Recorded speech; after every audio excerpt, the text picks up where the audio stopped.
Let the minutes reflect that adequate notice of the holding of this regular meeting of the Howell Township Council was provided for in the following manner: by the posting of a copy of said notice upon the bulletin board in the Township Municipal Building on January 5, 2017, by the faxing of a copy of said notice to the Tri-Town News, Asbury Park Press, and Star Ledger for information and publication on January 5, 2017, by the filing of a copy of said form of notice in the Township Clerk's office on January 5, 2017.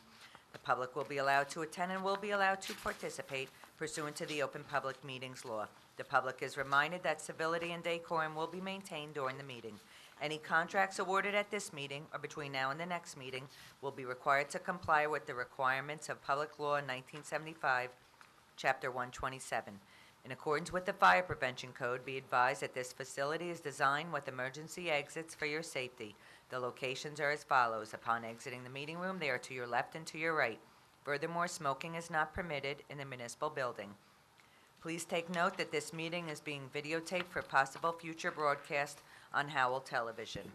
Roll call, Mrs. O'Donnell. Here. Mrs. Smith. Present. Mr. Walsh. He'll be here shortly. Mr. Nicastro. Here. Mayor Berger. Present. I'd like to open this portion for a public hearing to discuss Monmouth County Municipal Open Space Grant, Winston Park improvements. Good evening, Mayor and Council. If you guys want to come up for us.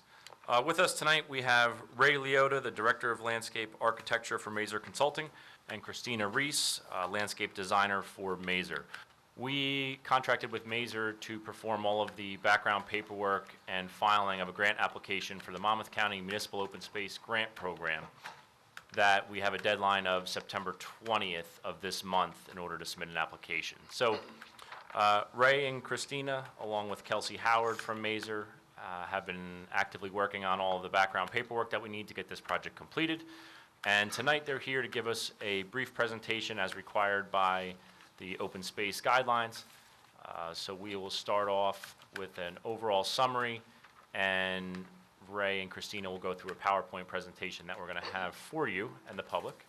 And we'll put down the screen here so we can all see.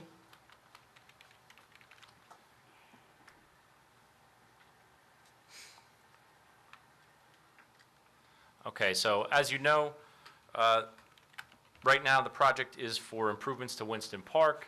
This is the park located off of Route 9, just west of Route 9 and south of 195 in the Winston Park neighborhood. The actual entrance to the park is on Redwood Road, and the overall acreage is about, I believe, 5 acres, 4.5, maybe 5 acres for the part of the park that we're talking about. This actually adjoins with the Aldridge Lake Park in the back. However, we're not talking about the rest of that at this time. So with that being said, I'm actually going to turn it over to Ray and Christina, and I'm going to let them run with the PowerPoint. Thank you, Jim. Good evening. We appreciate you taking some time to listen to us tonight. The reason that we're here, again, is to have a public hearing regarding the Open Space Grant Program and an application that we are in the process of preparing to submit to the program for funding for improvements to Winston Park. Now, the program itself requires a public hearing or a public notice. There we go. And that is what we're doing tonight. There was advertising placed in the Asbury Park Press on August 25th. And there was also advertising placed in the Tri-Town News on August 30th. Both of those satisfy the notice requirements for the public hearing, and this hearing is intended to discuss the general parameters of the program and the request for the funding. Next. Now, the objectives of the program and the application is to obtain funding in order to develop or redevelop existing parkland or other park areas or public space within the township utilizing the funding source. The emphasis is really on the development or redevelopment of facilities, and this happens to be a redevelopment of an existing facility known as Winston Park. The grant is organized to pay 50% of the eligible construction costs up to $250,000. The grant application is due on September 20th, which is the deadline for the submission in an effort to obtain that funding.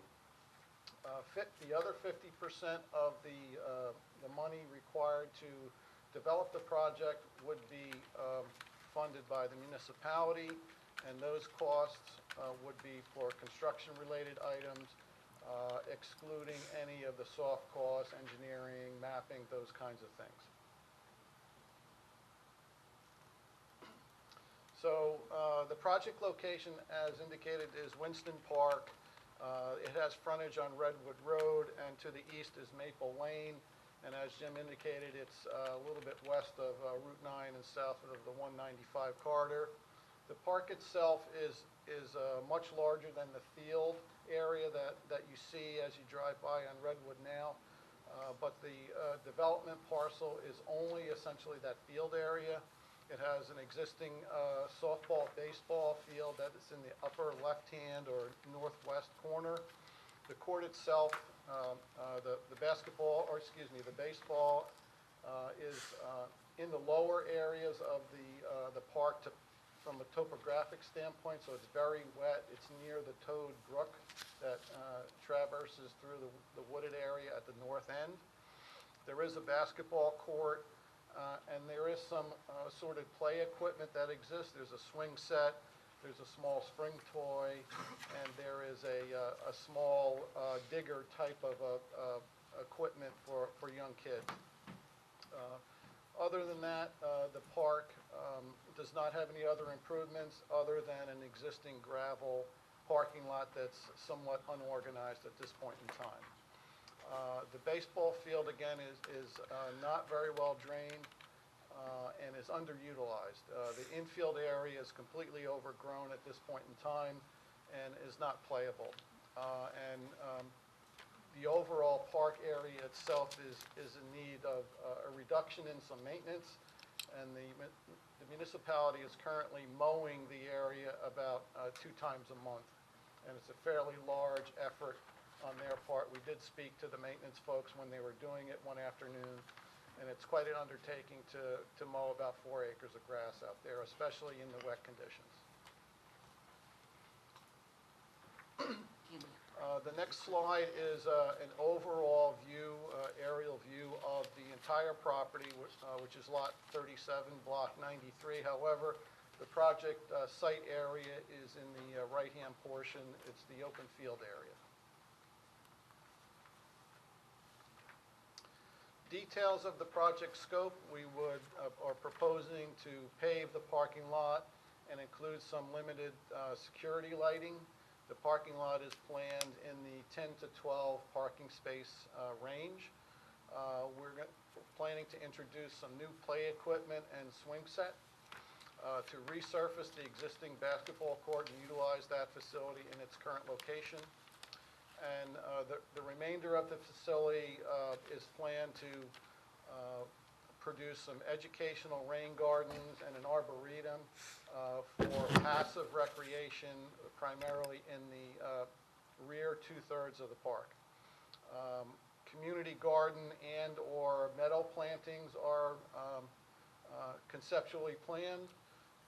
We've introduced a gazebo area, walking trails, viewing boardwalks of the specialty educational rain garden and arboretum areas, benches and screen plantings in the areas of some of the nearest residential homes in the area of the parking lot and the playground area. Currently, the playground equipment is set back a little bit into the park, and we're planning to pull that equipment closer to Redwood Road for more visibility, more security, and for some of those reasons. The slide up there now describes the concept plan, and I want to just point out that this is a concept plan. The components of the plan are subject to change. as we get comments from the township, from the public. So we're not locked into everything that is shown on this plan. The components of it could change and very likely will change, but for purposes of the grant application, we needed a benchmark in order to estimate construction costs, and this is the plan that we're utilizing to do that. So once the application is submitted and the funding is obtained, the plan itself can be modified as long as we contain it within the funding source. The next couple of slides describe some graphic representations of some of the play equipment that we're proposing, some climbing structures, swings with a new rubber surface, a safety surface. And these are just a couple of conceptual views of that new equipment that we hope to install in the park. May I ask what the material is that the surface will be? Rubberized? What's the material? We haven't detailed the specific material yet, but it is a rubberized product that is laid out all in one pour. So it meets all the current industry standards with respect to fall areas and safety for children. Yeah. I'm wondering,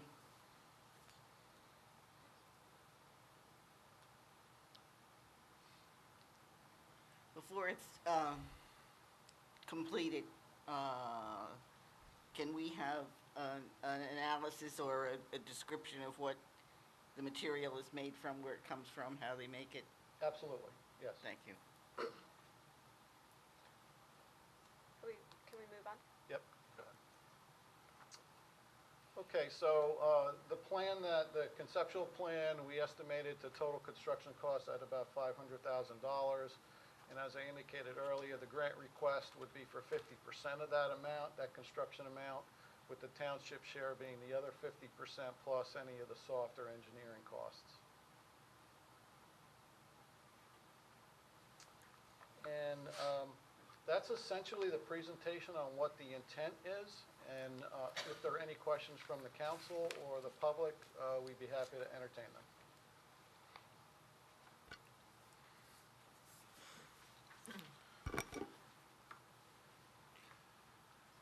I don't have a question, but a suggestion. We've had some issues with gazebos in other parks, maintenance, vandalism. I know in parks they have the canopies, you know, that you could put benches under there for shade, you know, open kind of area. So if you could look into that possibly, that would just be my suggestion. Other than that, I think it looks beautiful, really nice. That's a shame. Gazebos are so nice. I want yours, but you're right, but we know how they are in the open public.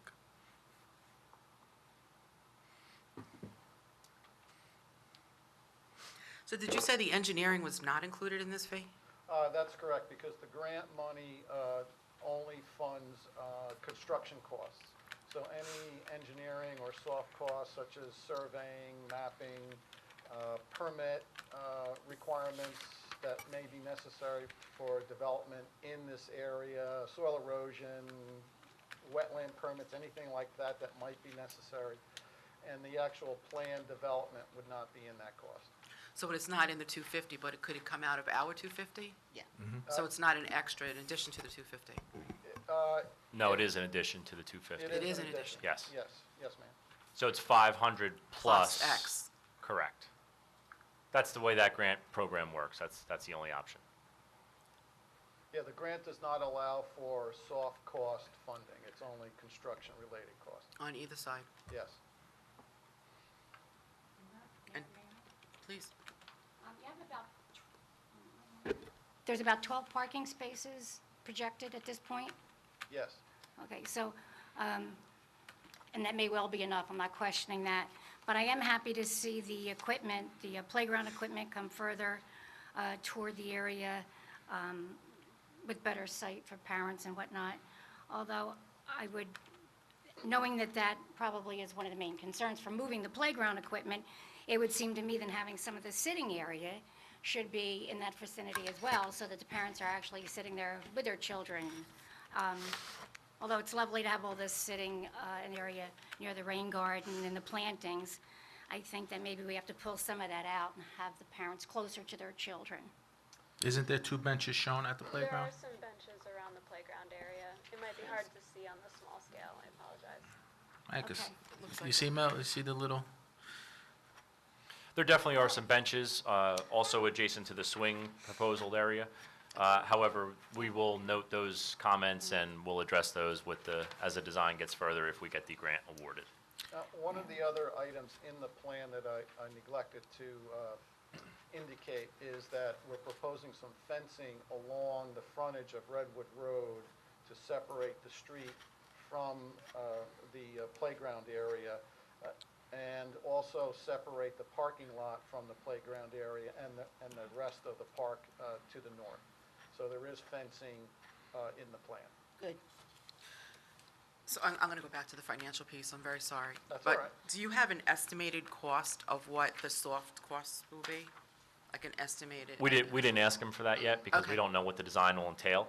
Okay. Until we have one of these meetings, we decide to get the project, and then we have to actually ask the consultant for a proposal. Sure. This would be a little premature to do that. Okay. However, if you want to use a rule of thumb, my consultant friends probably X hate me for percent. saying this, but, 15% is rule of thumb for Yeah. construction and inspections, design and inspection services. Small projects, probably a little higher, bigger projects, a little lower. Right. But that's rule of thumb. Okay, thank you.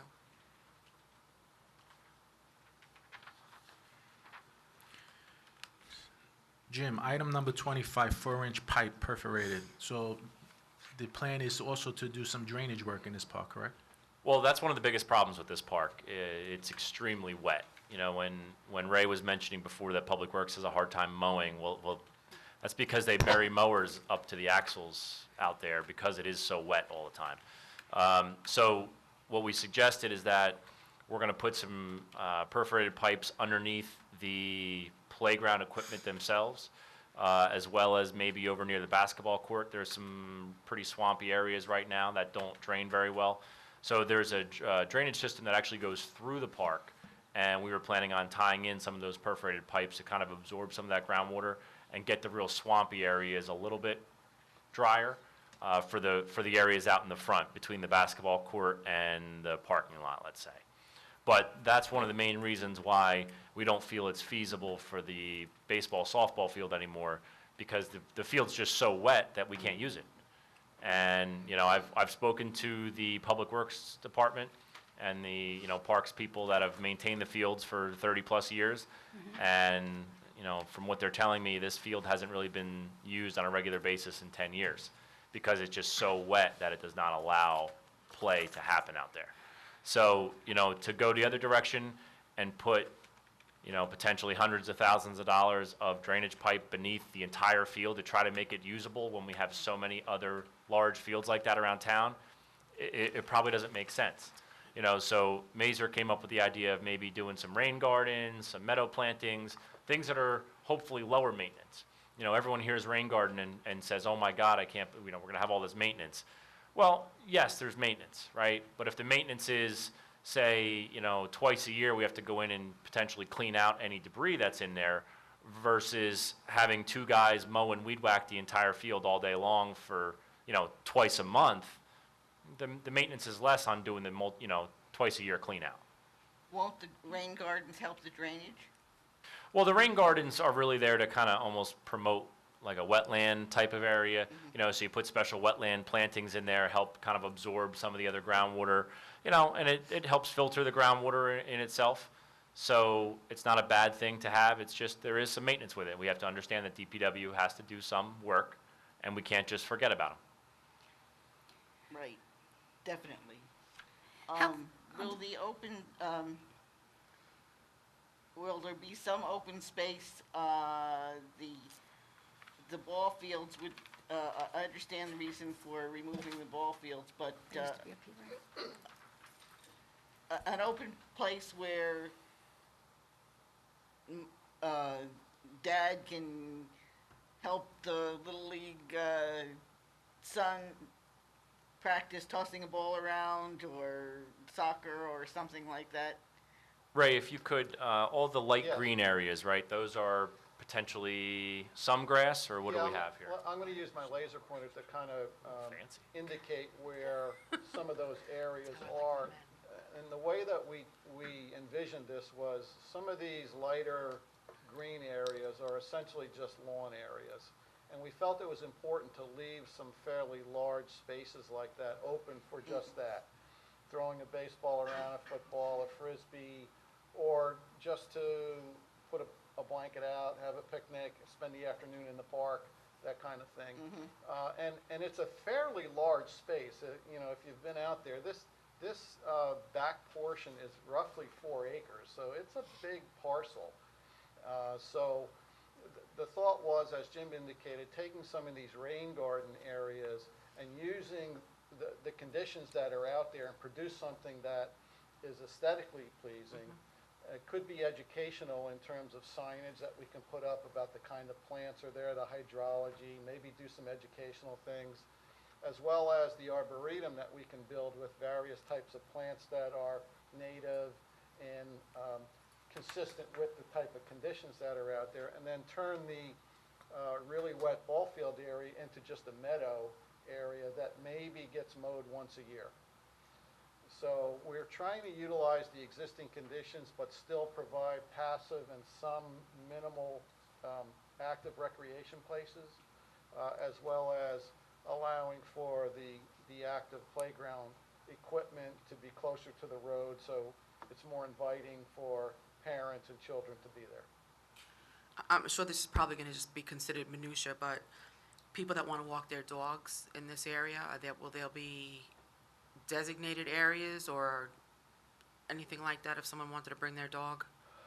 I don't think it's precluded. We have not built in a dog park area, but that's... I mean, it could be anywhere as long as there are, you know, receptacles to pick up. Yes, Mary, it could be anywhere, yes. It's getting late, maybe we should open it to the public. Absolutely. What? No? No, not really. Are there any other questions from council? I'd like to open this up to the general public.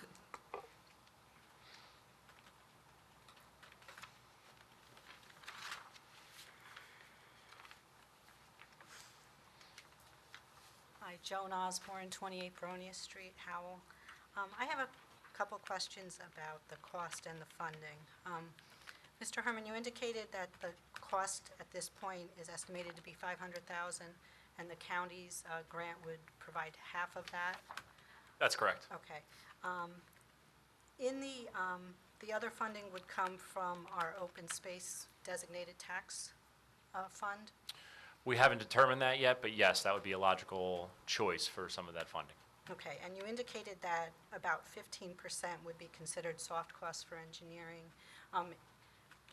Do you, at this point, have an idea of whether we're going to have to apply for wetlands permits? Given that I this do is not. already developed? I do not. Do you know what would determine whether we have to do that, and how much cost would be involved for that? That'll be part of the cost proposal that I request from the consultant at the time.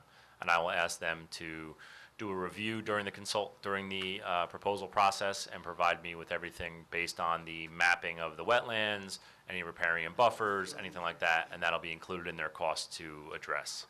Okay, because I quickly just did the math, and it looks like it's, at 15%, it's about $75,000. And for a project this size, I think that's a really low price. I think we're probably going to end up spending more on soft costs for that. So my concern is... Based on what? Well, just based on, I am involved in, I'm an attorney and I do construction litigation, and I kind of have an idea of how much projects cost, and I can't imagine that we're going to get all the engineering for a project like this for that amount of money. But be that as it may, you may know more about that than I do, based on you're doing town projects and how much the town can put in. So do you feel that that's a realistic amount of money that we'll have to spend? Absolutely. Okay. And the $75,000, could that come from our open space tax fund? Andy, You need Lou for that one. yeah. We'll have We to need the refer to the CFO for that CFO for that one. Okay. So it could come from general tax funds? I would assume so. I also would assume it could come out of open space, but that's why we'll ask Lou Palazzo, the Chief Financial Officer. Okay. And is this money that is in the budget for this year? Is this project looked at to be done this year, or is it, No, there's no money budgeted yet for this project. okay, when do you foresee it going into? Well, our budget process starts this month, actually. We're required to have our budget submitted to the manager by the end of this month. And at that time, we will have a guess as what we need to budget for this project, and we will add that to the budget submissions, and then the council will have an opportunity to review that later this year and/or early next year for the capital budget for 2018. So the earliest that this could actually get put into the works for the planning of it would be sometime after April of next year? No, we don't know exactly if we're going to get the funding or not, right? So and Ray, you might know this, do you know when the county makes decisions on this? I think it's by December of this year, correct? I think they have to decide by the end of the year. Okay, and then how long do we have to execute the contract with the contractor for this? Is it 18 or 24 months? That I don't know, Jim, I'm sorry. Okay, so I believe it's either 18 or 24 months, but don't quote me on that. So it's a couple years down the, So in theory, by December, we would hopefully know from the county whether or not we got the grant funding, and then we could determine, okay, well, we're definitely going to need to move forward with the capital request for the rest of the funding, so we'll have that in the budget request this year for 2018. and with regard to this plan, if the county approves the funding, is this the plan we're married to, or is there flexibility to adjust it? It's a little flexible. It's basically a development project. That's what they classify it as. It's either an Okay. acquisition or a development project. That development project would be to perform, certain items in the park, build a playground, some walking trails, things of that nature. Are we married to this exact concept? No. Can we change it? Absolutely. And that will change based on engineering. Or if we get an idea that we need a wetlands permit, and if we move it over, 100 feet, we won't need a wetlands permit, well, we'd probably move it over so we don't have to encumber any of those areas. So if the people around Winston Park, when they find out about this, if they say, hey, we really would like our field, but we would like it if we could use it, is that still a possibility? Well, if that's the case, then the council would have to cancel the contract. So what we did is we provided notice that we were required to in the Asbury Park Press. We also provided a notice in the Tri-Town News, which we were not required to do, but we felt it would be better if it was in a local paper. And third, we actually sent a courtesy notice to all 300-plus residents of that neighborhood, letting them know that we have tonight's meeting, and if they're interested, they can come out and talk about it. So I think we've gone above and beyond our notice requirements for this area, and, done our best to get as many residents here as possible. Okay.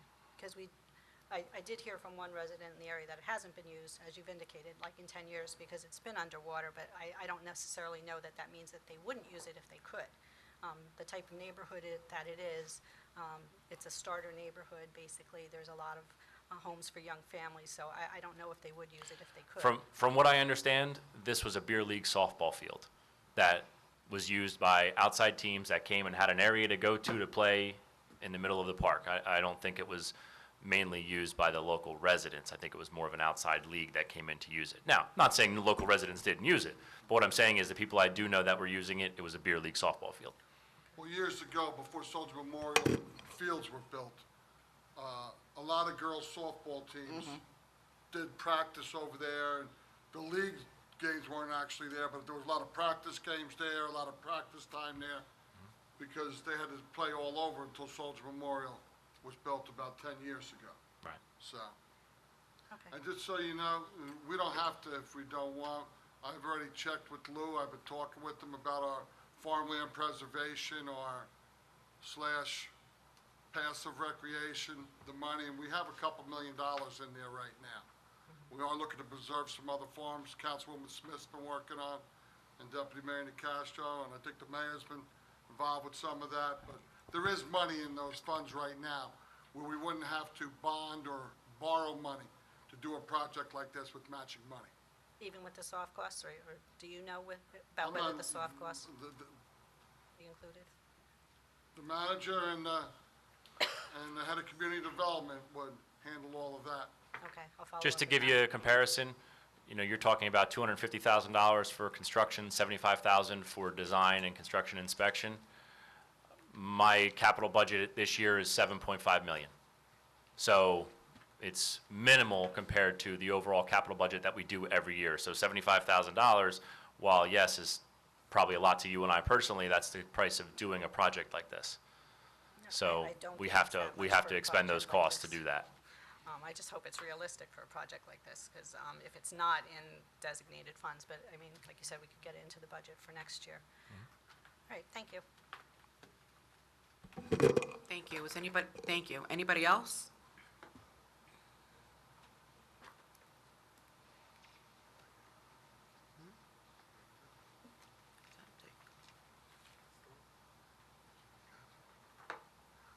Hi, my name's Carrie Egger, and I live at 20 Redwood Road. So the park is right in our backyard. I guess I had a question just about where the playground equipment is going to be moved to. If it was going to be moved into the stone parking lot that's currently there, or if it's going to remain where it is. So the playground is going to move closer to the street. So where it is now, do you live, if you're facing the driveway, do you live to the left? Yes, we live to the left. Okay, so you have the park behind you and on the side of you right now? Yes. Okay. So we're basically sliding up the playground equipment more towards the street, okay? And that was actually something that I had directed Ray and Christina to do, because I looked at it from my wife's point of view. Would I feel comfortable going into the back of that park somewhere and playing with my young child, not knowing if anyone's back there, not being able to see anything, you know, and just being up at the street has a little more visibility, so there's a little more safety associated with that. So what we did is they had asked me about buffering and planting. So what we decided, I don't know if you can tell from the map, Ray, if you want to point it out, we're actually proposing to buffer your entire property right there. So not only on the side, but also in the rear against the basketball court, just to give you a little more of a cushion. And that could be some sort of hopeful plantings that the deer don't eat and destroy. You know, we always like to use arborvitaes for everything, but the deer seem to love them, so they wind up bare, 4 feet up, they're bare, totally. All eagle oaks. So we are trying to give you a little bit of a screening there. The reality is the playground equipment's probably almost the same distance, whether it's diagonal to the back of your house or on the side of your house. It's just we felt it was closer, or we felt it was better up closer to the street. Right. My only concern was just like our privacy. We like the park. We have 2 little kids, so we go to the park often. So no objection to updating the playground equipment. I think that'll be great. I just wanted some consideration, I guess, just to be placed like for our privacy, for the equipment to be like right next to our house versus the back. The noise right now, it's like not so bad, but and it's tolerable and we actually like it. But if it's right next to our house, I just don't know like how that would impact our privacy or, you know. Which is why we felt that at least buffering and planting something along your fence line there would be beneficial to you. So we'll check and see what the distances are, just from where the existing playground is now to where we're proposing it. If we can maybe slide it one way or the other to give you a little more room, we will. Like I said, this isn't a definite set in stone plan yet, but I feel that it's a better thing to have that closer to the street than further away. When you say buffering, like what does that mean exactly? Like, Plantings. Okay. Ray, do you have any idea of what you guys would put there? Primarily, we're going to try to introduce some native species that the deer don't browse, but it would mostly be evergreen species. okay, Yeah. okay, And we would probably introduce some understory, some shrubs and things like that, so that as they start to grow, it fills in all the different levels, but for the most part, it would be evergreen trees. okay, okay. And there's. And you don't have anything there now, right? It's pretty much wide open to you? Yeah, we don't Yeah. have anything there now. Is it, are you doing a fence then around there? I believe there's a fence there, isn't there? You have I think there's an existing fence on your property line. Right. But then along the street frontage on Redwood Road, and then to the left of the proposed parking lot, there would be a containment fence so that the playground would be inside those 3 legs of the fence. Okay. Is the fence that's out there, is that your fence? The fence that's out there now is our fence, Okay. yes. It's old, it needs to be replaced, but yeah, it's ours, so. But it's one of the, the wire fences, so Right. it's, Do you have a pool? we do. So you're required to have a fence then? We have I would say another we could put a pool. fence in as well, if we need to on that side, if that's what it, takes, but no matter what, you are required to have your own fence to secure your pool. It's not around the pool. The fence goes around the outside of the property, and then we have a separate fence that fences in our pool. Oh, well, as long as it meets the building codes, then if you wanted to take your other fence down, you could. We could put a fence up if we wanted to, but that's details we can work out in the future. Right. How wide is that buffered area? How thick? It's, on the concept plan, it's a little thicker towards Redwood Road. It's in the area of 20 to 30 feet. Great. Whereas as it goes further back, it's around 15 feet wide currently on this concept plan. But again, as Jim indicated, these components can move around. They can get a little smaller if need be. If cost is an issue, as we start to look at the details, things might shrink a little bit. But the intent is to have at least a 10 or 15 foot wide. Well, as long planted as buffer. it consists of different layers so that it's dense, that will help tremendously. My only other question I had is about the water garden. I'm not too familiar with those. Do those require chemicals for Oh, no. upkeep, or? They're all natural. Okay, okay. Ray, you want to give a little insight into one of the rain gardens? Yes, that is correct. The rain garden areas that we're showing in here are in the areas where there's known high groundwater. So the plants that we're going to introduce there are not only decorative, but they're also good for that environment. So we don't have to add anything in terms of fertilization or any chemicals or anything like that. They're primarily native species that would do well in that setting. Okay. All right. That's my only questions I had. Thank you. Thank you. Are there any other questions on this project? Or comments. Or comments? Sorry. Good evening, everyone. I'm Jerry Barron, 37 Danella Way in Howell. I have a question. You mentioned community gardens.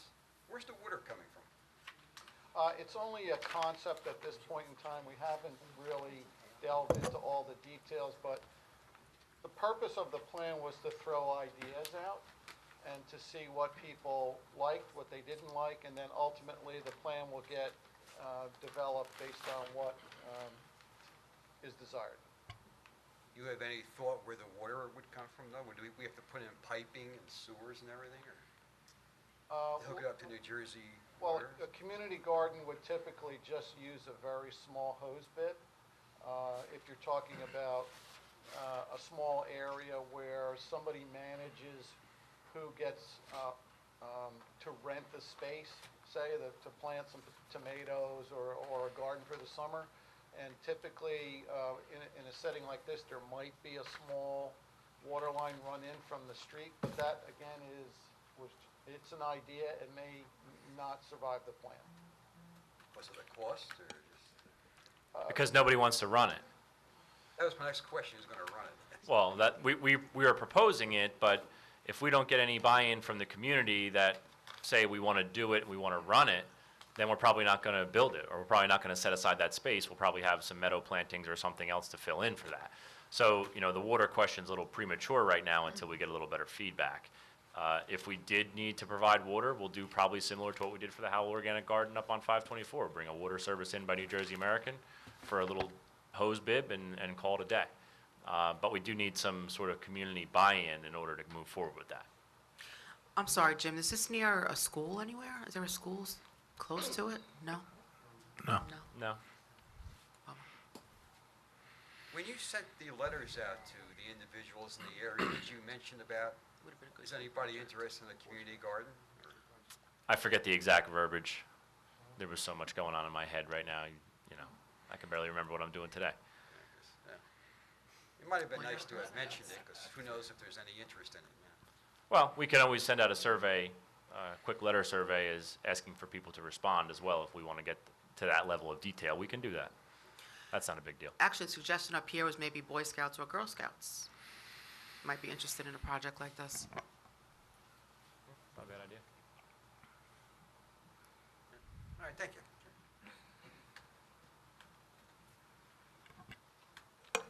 Anyone else?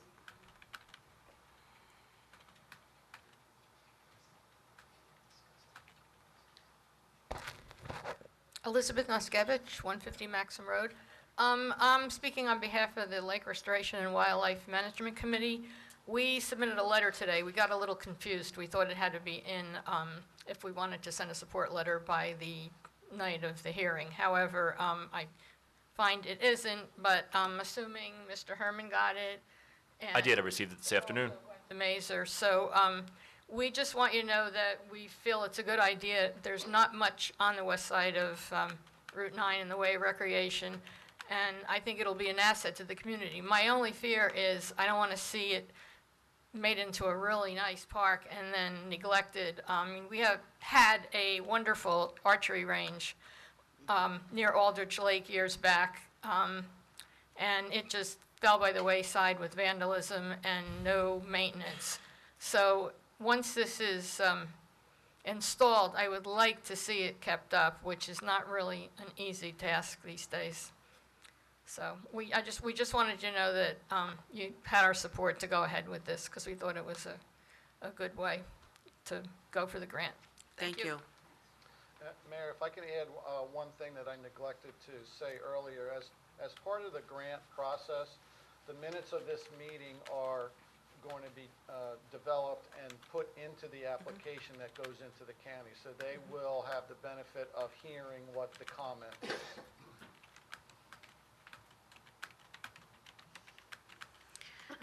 Does anyone else have any comments regarding this specific project?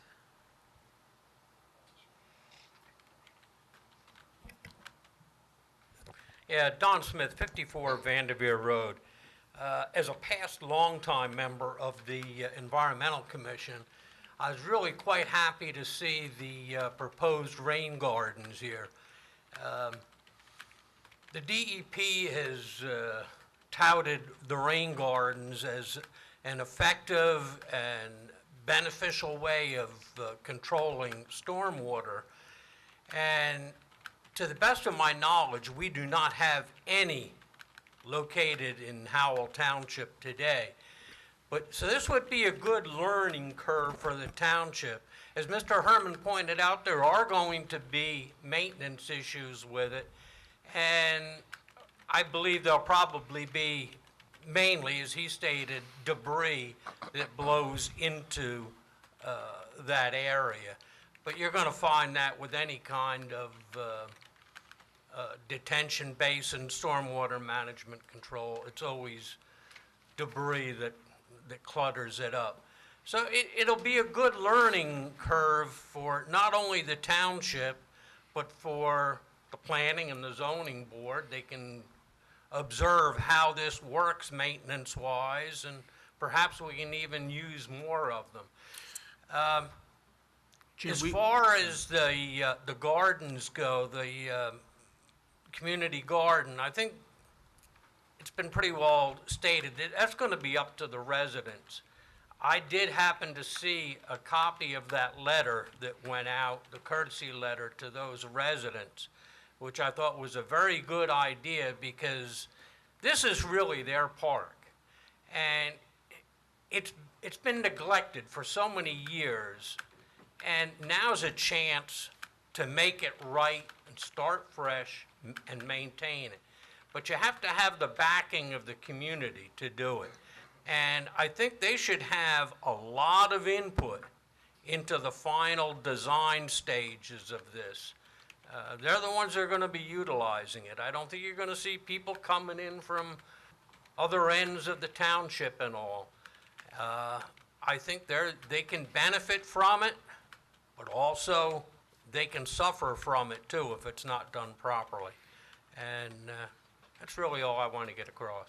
Thank you. Thank you. I have one question that's possible. So with water comes mosquitoes. Would they be treated? How would we handle? Well, Mayor, the rain garden areas that we're But still. talking about are not really in this plan for stormwater management purposes. It's really only dealing with existing conditions that are wet. And we felt it was more appropriate to treat it in this way in terms of design, so that the plant material would have an impact on that wetness in the area, and it would not necessarily be a mosquito problem because it's not going to be a pond. It's not going to be setting water, is That's what you're correct. saying. And we're not anticipating taking any drainage for any of the facilities in the plan to those areas. Thank you. Does anybody else have any comments or questions? Seeing none, I will close this portion of the meeting. Do we have any reasons to go into executive committee?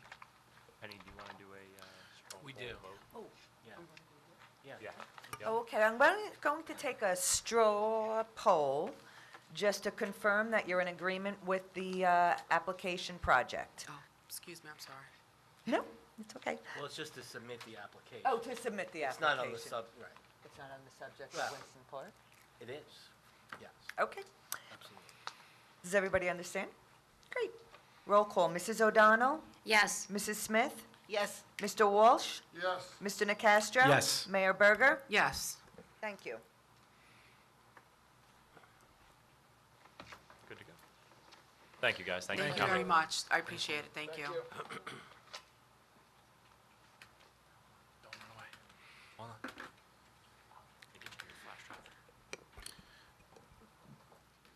Mayor, we do have a number of, is this on? I don't think it's on. I don't know, that one. We do have a number of matters for executive session.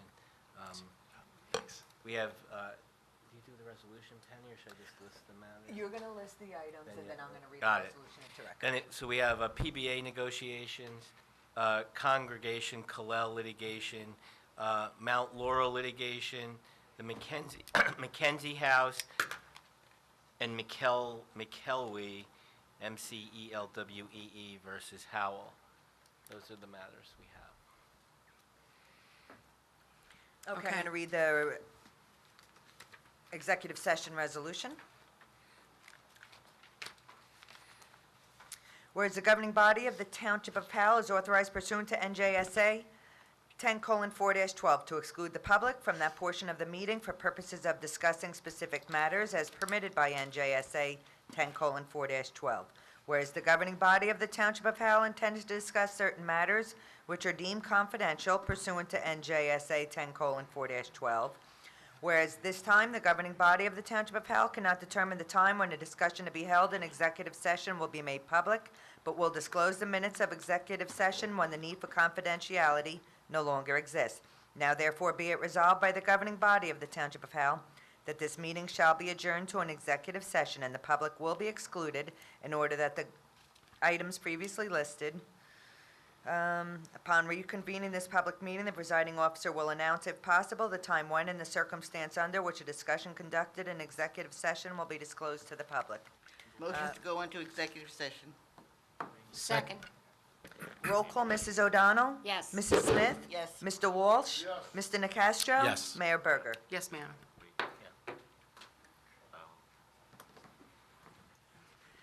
Okay, I'd like to call the meeting to order. If we could, just for a moment, after we stand and we say the pledge and we take a moment for our troops, I would also like to take a moment for the people in Sandy in the hopes that they have a speedy recovery in their town and that everybody in the United States pulls forward so that we can help our fellow Americans. So if we could please stand. Nice touch, Mayor. Pledge allegiance to the flag of the United States of America and to the republic for which it stands, one nation, under God, indivisible, with liberty and justice for all.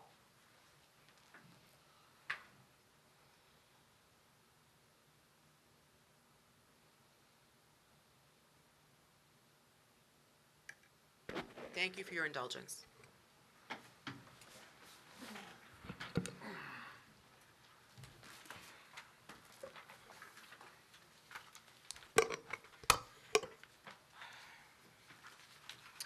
executive committee session minutes from tonight's meeting can be disclosed to the public when the need for confidentiality no longer exists. I would like a motion for the minutes of August 15th. Make a motion to approve the mayor. Second? Second? Roll call, Mrs. O'Donnell? Yes. Mrs. Smith? Yes. Mr. Walsh? Yes. Mr. Nacastro? Yes. Mayor Berger? Yes. Are there any reports from the township officials? One thing I would like to get out of the way, that we need definitive numbers, I think, the governing body, on how much we have in our legal trust fund and what we have. It's pretty important for some of the things we know are coming, litigation against the town. Because we got a plan for this, and I don't want to get caught and not be able to do the things we're going to have to do to protect the town. Okay. Lou? Will you be able to have some of that information for the governing body within the next week prior to the next council meeting? Yes, ma'am. Thank you. When is our next meeting? September the 19th. The 19th.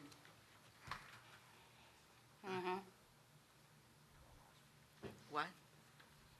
He won't be here. He's having a procedure. We could get that information to prior that you could review. Be tops on my mind.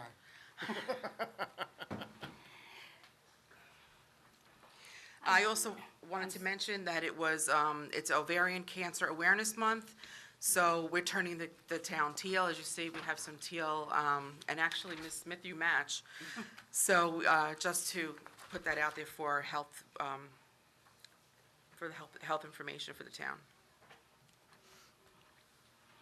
Mayor, I do have two reports. Would you like them now, or would you like me to wait till after the meeting's over? No, go right ahead. Okay. 2 Saturdays ago, there was a meeting concerning the Capital to Coast Trail. It was held at Alair, and I brought back just a couple of things for us to look at and see where we've gone, or, what has been accomplished and what hasn't been accomplished so far. And going into this, there is a New Jersey Department of Transportation state aid program that I was wondering if we would be able to direct Mr. Herman to look into this, in hopes that we might be able to do some bike trails that would coincide with the Capital to Coast Trail program that's been in effect for several years. So I don't know if anybody is aware of this DOT grant program. Or Is that the information that I forwarded to you, Ms. Penny? This evening? Yeah. It's been around a long time, that DOT grant for the, Yeah, we just received some information about it, and we're sharing that with Jim. Okay. the trail that's going through Right, Oakland and I Park. handed it right to Jim. I Yeah. don't have it any That's fine. longer. Well, on the August 22nd, Jim had brought this to my attention, that this grant is available. So I'm hopeful that we can direct him to look into the grant and possibly, maybe we can get something for the bike trail. Because if there's something out there that we can get for free, we should be all over it. So do we have consensus from the board to do that? I'm okay with it, but there's a little bit more involved than if we get money for free.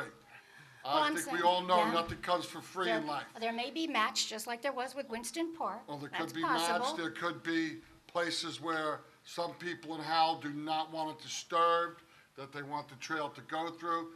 We've went through this some over the last Yes. 12, 13 years. Yeah, That's possible. This is a little different because it often concerns private property, so this is a little different than Well, the property public one. that Mr. Lockenmeyer, I believe what his name was talking about, was in fact, was not private property. And anything that's not private property should be, for use for everybody.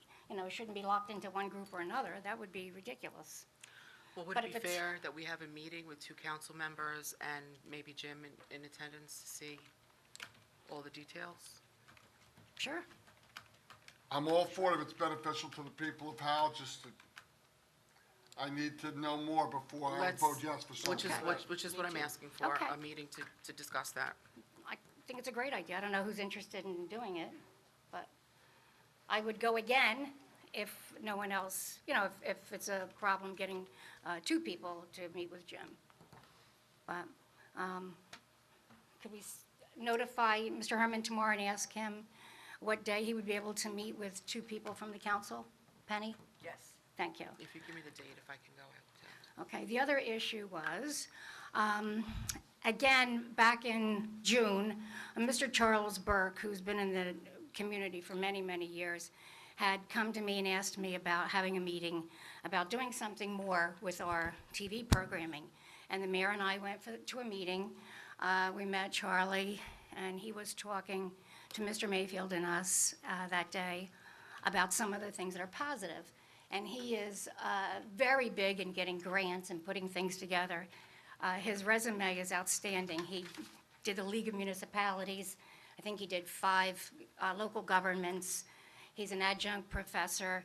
As a matter of fact, he's invited people to come to his classes about grants and whatnot. But at any rate, we had a meeting, and it was my understanding from Mr. Mayfield that the police department and the school would be in attendance. For whatever reason, that didn't occur. However, the chief of police had Captain Stour. I hope I'm, okay. He called me today, and he conversed with Mr. Burke, and there seems to be some interest from the police department for shared services. Again, I had approached the school district. I talked to Ron Sanasak. I don't know what the problem is there, but shared services really is going to be the wave of the future because we need to save money. So there seems to be some interest in the police department at this point in time. I know they're looking to do a commercial for the holiday season, against drunk driving, and this is an appropriate time to put this stuff together for certain. So this may be coming at a wonderful time for the PD and us. So I would presume that the captain and Mr. Burke are working up the next meeting, and I'm sure Mr. Burke will keep me advised, and, we can keep following through. But, we just have to get more for less. And he's offering his expertise free. Mr. Burke has been in the community many, many, many years. So I'm hopeful that this will go further. And my other thing was the Mackenzie House, and in the effort of, don't even look at me, Bob. And concerning the time that would be needed, I think, to talk about it completely and thoroughly, I think it should be held off to the next meeting because we have an ambitious, Raining, yeah. That's great. agenda. Thank you. Maybe To you the won't be next here. meeting. You won't be here, Bob. Thank you, Lou. Oh, no, that's just a coincidence. All right, that's it. Does anyone else have Thank you. anything? No, Not tonight. not this evening. Okay. I think I also wanted to say that I wanted to just thank Mr. Mayfield for all his service that he provided for the township, and he will be missed. Most definitely. Oh, I did think of something I should bring up. Please. We should make sure that Mr. Herman keeps in touch with Green Acres, because I understand from the Conservation Association, the Monmouth Conservation Association, that they're very patient about looking for other property to use the grant that we've received. We won't lose it as long as we keep in touch with them, letting them know that we're still interested and that we're looking for other properties to compensate for what fell through. So if we could remind Mr. Herman or tell him if he doesn't know already that he Okay. should be doing this. I believe his department is where it comes from. I'm all for that. That's all. So next up on the agenda is the 2001-7 Best Practices Inventory. That would be me. Proclamation to read? Mayor. The proclamation. Where's the proclamation?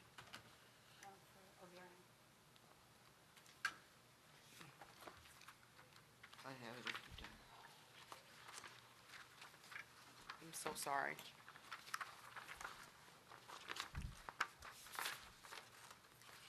It's right before the best practices. Is it? Turn the Town Teal. Forgive me. Turn the Town Teal is a national campaign to create awareness of ovarian cancer. The proclamation is, Well, did you want me to read that with it? well, that's up to you, but that's the proclamation that I just handed you. Okay, I'll read the Whereas September has been designated as National Ovarian Cancer Awareness Month, and whereas the Turn the Town Teal is a campaign to create awareness of ovarian cancer and its symptoms. Volunteers tie ribbons throughout the town centers and hand out symptom cards. And whereas ovarian cancer is often referred to as the silent disease, as its symptoms are often vague and subtle. There are no early detection tests for ovarian cancer, which means it is critical that women become aware of their known symptoms. And whereas 1 in 67 women will develop ovarian cancer in their lifetime, 2/3 of those diagnosed will die from the disease. And whereas, if detected in the early stages, the survival rate for ovarian cancer is 90 to 95%. Whereas, increased public awareness of this disease, its risk factors, and its subtle symptoms may save lives as women across New Jersey and their doctors learn to recognize the warning signs of ovarian cancer, which are often the only early indication of illness. And whereas, more ovarian cancer research can help to develop reliable diagnostics, better therapies, and prevention strategies, thereby offering women in New Jersey the opportunity to win their battle for life against this most deadly of all gynecological cancers. Now therefore, I, Teresa Berger, Mayor of the Town of Howell, do hereby proclaim September 2017 as Ovarian Cancer Awareness Month in Howell Township and the support and the Turn of Towns Teal Awareness Program. I just want somebody to say that 5 times fast. Thank you very much. So did you want to go to best practices? That would be me, Mayor. Thank you. So I have provided the governing body our annual best practices inventory as it was completed by myself and the township manager. This is, I believe, the 4th or 5th year that this has been passed on to the municipalities by the Division of Local Government Services. They come up with a questionnaire that the municipalities have to answer, and it will determine whether a portion of our final state aid payment will be withheld if certain questions, certain best practices that the state deems as important are not implemented at the local level. I am pleased to report to the governing body that with a score of 18 yes answers and 3 not applicable answers, we achieved 21 positive credits over the 25 total questions, receiving a passing score of 84%. And based on that score, based on the state's scoring system, we will receive the full 100% of our final December state aid payments. So none of our state aid will be withheld from the township. As part of the best practices process from local government services, they just ask that it's listed as a discussion item and you are apprised of the results. Obviously, if the governing body has any questions concerning any of the questions, I would be happy to entertain any of them, but I did want to report that information to you as we are required by the state. Thank you. You're welcome. Do we need to make a motion to accept this, or it's just No. for information? Just for information. Right. Good job, Lou. Thank you, sir.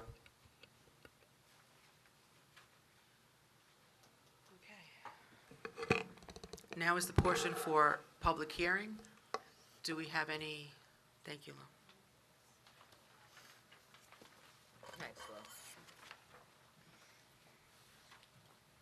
Thank you, sir.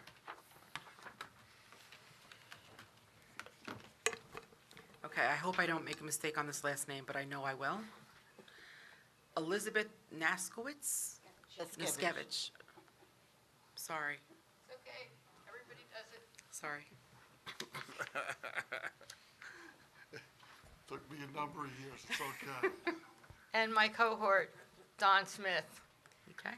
So Elizabeth Naskevich, 150 Maxim Road, Don Smith. 54 Vanderveer Road. We're here representing the Lake Restoration and Wildlife Management Committee. Several years ago, the Alfred C. Sauer Park in Echo Lake was born through the Lake Restoration and Wildlife Management Committee. And when it was originally designed and built, it was thought maybe some grills would be nice. So they put in some standing grills, and it didn't work. There was a lot of vandalism, and it just was not working, and it was a decision made by everyone on the committee that the grills should go and that there should be no cooking in the park. Nobody expected them to start cooking on the picnic tables. So we worked very hard, and we got rules and regulations passed and an ordinance to go along with it at least 2 years ago. And the new signs were made and they were posted. And finally, we started to get some results in people being told, you cannot cook on the picnic tables.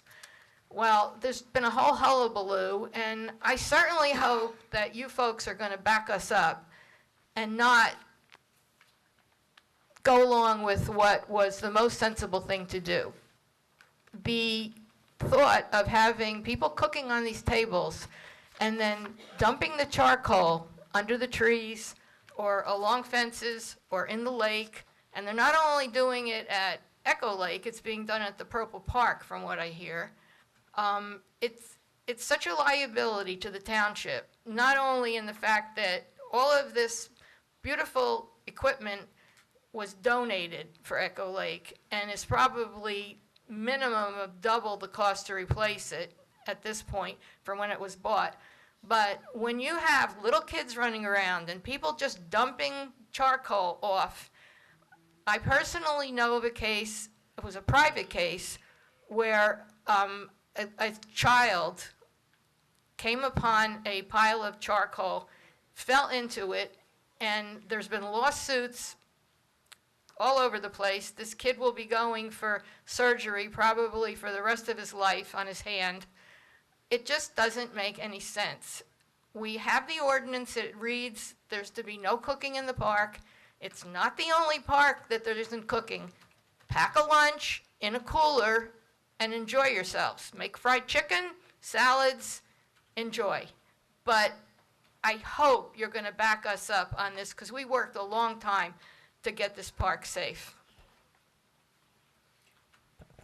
At the last Lake Restoration Wildlife Management Committee meeting, a guest happened to go out and at the end of the meeting and came across a foil container with charcoal that had been allowed to just burn out.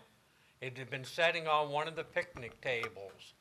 And so we know it's still going on. This was, what, a month, almost 2 months ago. Yeah, about a month ago. So we know it's still going on. But, you know, to just leave it laying there on the table to burn out with a lot of little kids running around, a little child can't see up what's in that foil, sees a nice shiny container, what's his first response? He's going to reach up and touch that foil container, possibly put his fingers inside it, not seeing what's in there. And who's liable? The township is the one that's going to be in trouble for it. Not to mention that it's the destruction of township property that was donated by some family, because that's the way we acquired those tables. Fire hazard, yes. We need, I don't know how we can better educate the people. I mean, the signs are there. They're even on the tables, aren't they? Now I see there's signs on each table. we're fighting an uphill battle. But we just want the council to be aware that it's still an ongoing problem. If something's posted by the township on township property, is it not expected then that that person would be held with some kind of a violation? If they're caught? If they're caught, Yeah. the key word. So maybe this is time to think about, in some fashion, some kind of patrolling, or, no, I'm not necessarily suggesting the police department, but I don't know, maybe we have to have a good citizens advisory board, or people that are there. I mean, it's almost like Big Brother's watching, but it is ridiculous because it's our property, and we're responsible if someone's hurt. So to do nothing more, I'm afraid even makes us more liable. Well, I've heard of cases where people, just ordinary citizens who happen to be out to enjoy the park, pointing out to people who were misusing and burning and right on the table, and they're just, they pay no attention to them. Or I thought you were going to say they were met with unkind words. Or more than that, Everybody's they got were- a cell phone, I guess take a picture, I don't know. But, I mean, it sounds like you've done a lot of work to try to combat the problem before it happens, but you think of the one child that's going to, as you said, is going to suffer for many years to come. Signs aren't enough. What can we do about this? What else can we do, Mr. Attorney? We feel that the South Sour Park is the pride of Howell Township. I mean, having that park was a great achievement with the lake stocked. We have Sure. a fishing tournament there once a year. I mean, The pavilion? it's well attended. The building is maintained. Just a lot of money just went into the building in repairs recently. Where Echo Lake is, it's Al What else Sour can we Park. do, Mr. Bear? Echo Lake. Are there rules and regulations? Our park, yes, definitely There's our rules park. and regulations that are part of the code right now? Those- Yeah. Yes. So It's an then, enforcement issue then. Right, that's what I was That's really what thinking. it comes down to. so then I mean, can, so if somebody we is need to caught enforce? violating that, they have violated a municipal ordinance, Right. right? So that Okay. would be enforceable in municipal court. That would, so do we have to hope that one of our DPW workers happens to be going by and sees this? Hold on. No, it's Can't not. have a It's a police DPW issue. I'm worker just, responsible. No. do I have to ride around the park and hopefully see some No, kind of it a would either have to be- violation? you either have to be code enforcement or police. one of Right, the two. can we, That's almost impossible. send both of those agencies maybe Sweep. a note, something, please pay more attention, or, Should they become aware of this, that? Yeah. What else Maybe can we we should do? consider next year's budget, hiring a part-time person for code enforcement for the weekends. Because we've been hearing this for years and years and years. is it just Not just at happening on Oak the Glen, weekend? not just at Al Sour Park, at Oak Glen Park. We've heard some of it over at Soldier Memorial. Okay, we're talking about putting a lot of money into Winston Park. I'm sure Right. we're gonna hear it over there also. Okay, so That's a good maybe it's idea. something we ought to think about in the budget, Yeah. putting in the budget a part-timer to do code enforcement. Well, years ago, it was suggested we hire a park ranger, so maybe that should be revisited. I have all the paperwork on it if you'd like Yeah. it. Oh, Elizabeth, I know you do. I hope you have that money tree too for that park ranger. I'm glad that you're even bringing it up on tonight, because this is a televised meeting, and hopefully this will make more residents aware of the problem and make more people aware of that there's a safety issue at hand. It And- comes down to the quality of life. And maybe our own residents will be able to help, bring this Well, to that's some why- kind of a halt. that's one of the main reasons why we're Sure. bringing this forward to the council today. Well, I thank you. And I don't want to have to address it again at another meeting. We've gone through this. We thought we had the problem solved. What are we supposed to do, Elizabeth? We changed the ordinances. Okay, what are we supposed to do? Keep issuing summonses. And And maybe, hopefully, the website, eventually, if you issue anywhere. enough summonses, all people will get the message. Pack a lunch. I'm not, I wish it was so simple. That's like saying the 100 million speeding tickets that have been written in the United States of America, nobody speeds no more. It's not quite so simple. Have you Thank found you that this very is much. more of a weekend thing, or it's during the week as well? Or maybe It's during the more of a summer, during the weekend week? thing, but I think it happens during the week also, but not as heavy, Summer, not as heavy. it's it's a, I'm glad you brought it to our attention tonight. This is the first time I'm hearing about it. I mean, I have read some Oh, I things sent it, recently. yeah, I sent you an Yeah, I did read something recently, but it's the first time that I think we're talking about it publicly. And I think it's a good thing to talk about it publicly because now Thank you. people will know. And maybe some people don't realize the consequences, with children around. I don't know how they couldn't, but maybe. Lou, just a question. From the money we have in the trust, are we allowed to use that to pay for a part-time code enforcement person out of that trust? Just a question. I don't see any reason why we wouldn't be allowed. I would like you to look into that. The rest of the governing body thinks that that would be acceptable to look into. Maybe a way for us to, Absolutely. We Okay. can do some research on it, and I can report back. Thank you. Thank you very much. Okay, thank you for your time. Barbara Dixell? And before you begin, I would like to say happy birthday. I know you just had a birthday. I'm growing up. I refuse to say I'm growing old, I'm growing up. is that true, Jerry? Listen, I was just 78, he's gonna be 81, so we're good. It's okay, kid. We're good. Oh, thank you. Didn't you go back to college when you were like 65? Yes, I went back to Kingsborough Community College after raising kids for 27 years, and I graduated 4.0, top honor student, Dean's List, and Phi Beta Kappa. Congratulations. Very God bless you, nice. Barbara. God bless you. Thank you. God bless you, Jerry. Yes, God bless him is right. God bless him is the absolute right. Anyway. Believe me, I went to school in Washington Cross to Delaware, so I need a lot of help.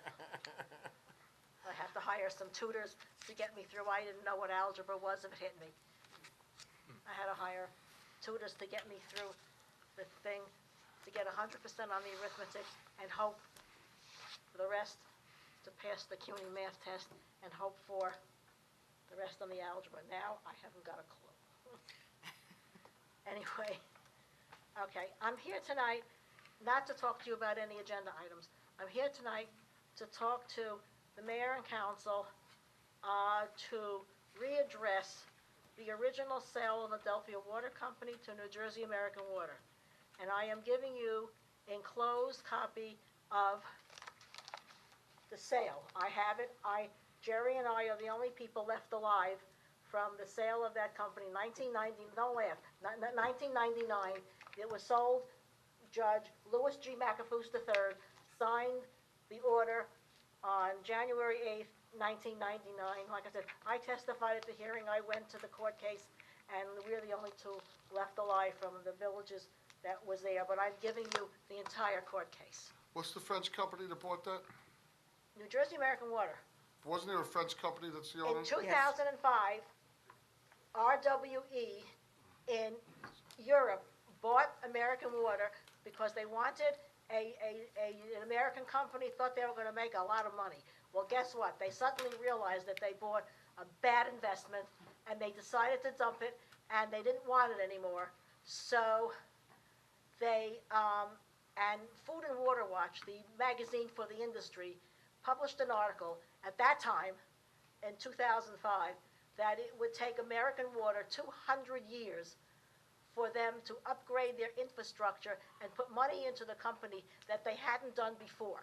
So, and I have every document, and what happened was, they wound up spinning it off on the New York Stock Exchange.